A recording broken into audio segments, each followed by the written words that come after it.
Well, Paul, I just said a game probably we were expected to win before going into it, and in the end we did.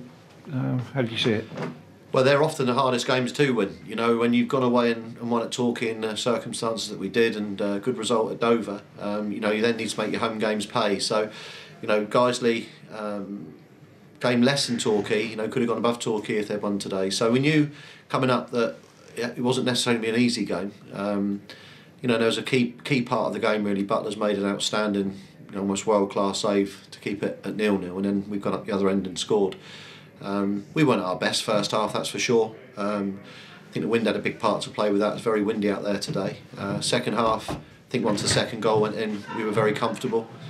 Played some really good football there on. None of the goals were outstanding goals. They just, you know, I think the keeper would be disappointed with maybe 2 or 3 of them. But you've got to take those as they come. And then after that, we had plenty of, you know, good expansive football, as you should when you're sort of 3 and 4 nil up. Well, Craig Eastman's was a reasonable, lovely run by Tom.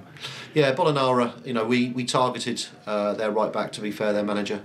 He hasn't played a lot of football this year, and I picked up how narrow they were defensively. So we asked Tom to stay very wide today, and I thought Tom was man of the match. Can't quite understand how Byron got it. But yeah, Bolly was a threat all day, and like you said, that the third goal, you know, and nice finish from Eastman, calm finish. But yeah, I thought Collins was up there for me today as well. I thought Jamie rallied the troops and kept us going. Sort of nerve settled the first goal, and the 2 early ones in the second half really allowed us then to take the foot off, sort of took the pressure off and let it go for it a bit in terms of goal difference. Yeah, I'd agree with that. I don't think there's a nervousness in the camp, if I'm being honest. I mean, we just didn't play very well. And that's, you know, that at this level that happens. You know, we're taking the old adage of a game at a time, and I don't think the players are looking at whether we're second or top or fifth, because the league's changing. It's still changing week in, week out. What we have now done is given ourselves a 10-point cushion between us and 8th place, which is the next thing you should be looking at, is can you get in that top 7. And you know, that's what we need to keep ticking off, is making sure that we get into the playoffs, because that was the original goal.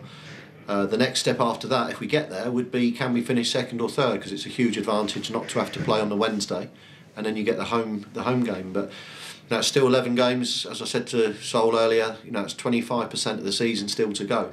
It's 25% for all of us to keep going.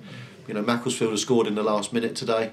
You know, that might be seen as disappointing, but you know, they've got, it's as the games come down, it gets harder and harder and harder. And as I said, the same for all of us. So, you know, we've got to get ready for Halifax next Saturday, another long away trip.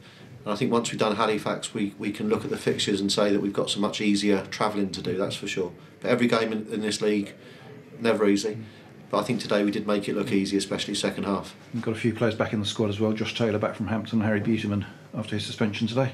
Yeah, important players to get back. Obviously Harry, you know, missing for 3 games after Dover sending off. Good to get him on for half an hour. Tommy's ankle's getting better now, so it's again good to get him half an hour.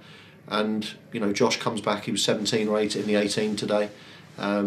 You know, and he'll have to recapture his early season form, but we're very, very confident of him. You know, whether it's next week, the week after, or when it is, but you know, he's very much a part of what we're trying to do, and you know, he'll be with us for another couple of years. I think he's just about to sign a new contract. One that wasn't today, Bradley Hudson-Odoi joined Hampton yesterday.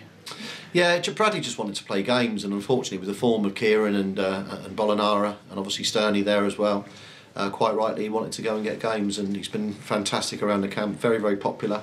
But his age, 29, he wants to play football, and quite rightly we were happy to, you know, for him to go. But he's been a good character around the place. It's probably not worked football-wise for him massively, because it was a bad injury that he had.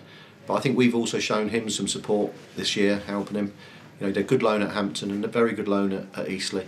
But no, he leaves us with a good heart, yeah.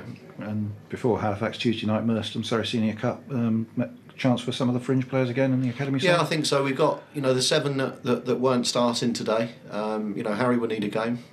Certainly Josh Taylor is going to get a game. Dundo, Simon, just trying to go through them all. Tommy Wright probably now needs a 90 now to get himself back in after his thing. So there'll be 8 or 9. They're not fringe players. There'll be 8 or 9 of the first team squad, mixed in with probably 3 or 4 of Marvin's players as well. So, you know, it's I think weather dependent. I mean, looking at the weather, it's about a -3, -4 job. be interesting to see if the 3G can cope with a -3. Brilliant. Okay, thanks a lot, Paul. Cheers, Tony.